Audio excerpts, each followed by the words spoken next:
Dear Sam, people will tell you that you're nothing, but that doesn't mean it's true. Things are going to be difficult and changing constantly, and I know you're going to struggle, but struggle builds character. After mom and dad split up in 1999, you're going to switch schools a few times.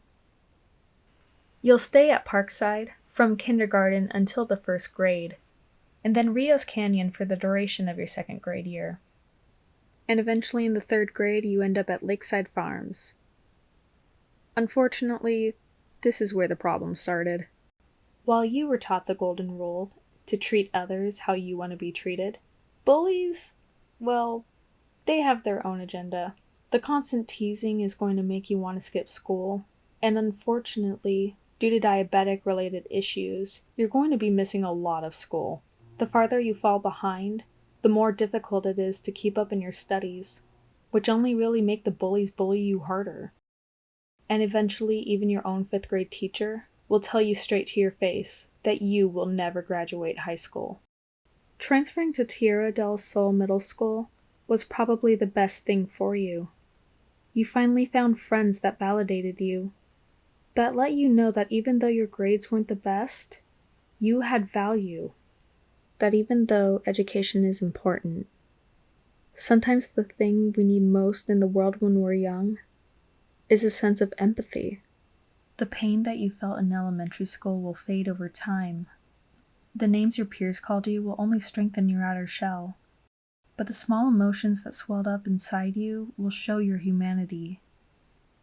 And at El Capitan High School, it only took one teacher who empathized with your situation, who knew you were struggling in class, to reach out to you and ignite that spark that you needed in order to walk on graduation day.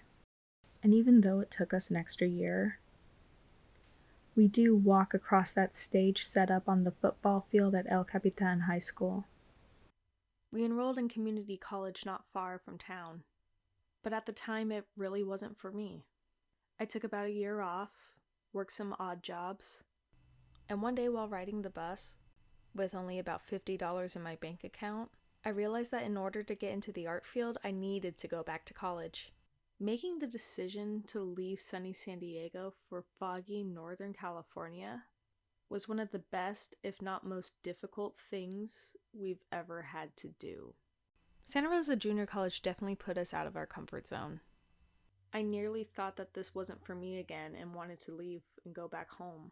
Then I saw my grades for that semester, and it was the first time that I've ever not seen D's and F's. Once I realized that, I thought, I could do this. Santa Rosa Junior College became my Hogwarts.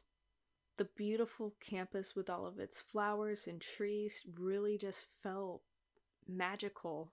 The professors were great, and you even land a TA position in the sculpture room. And later, started working at the library.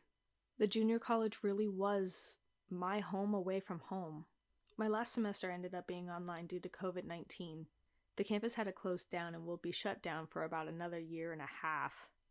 It was heartbreaking to have to say goodbye to everything and everyone digitally.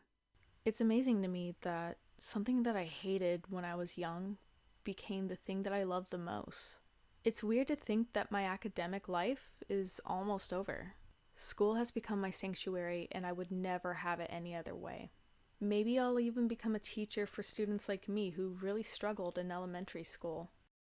Only time will tell.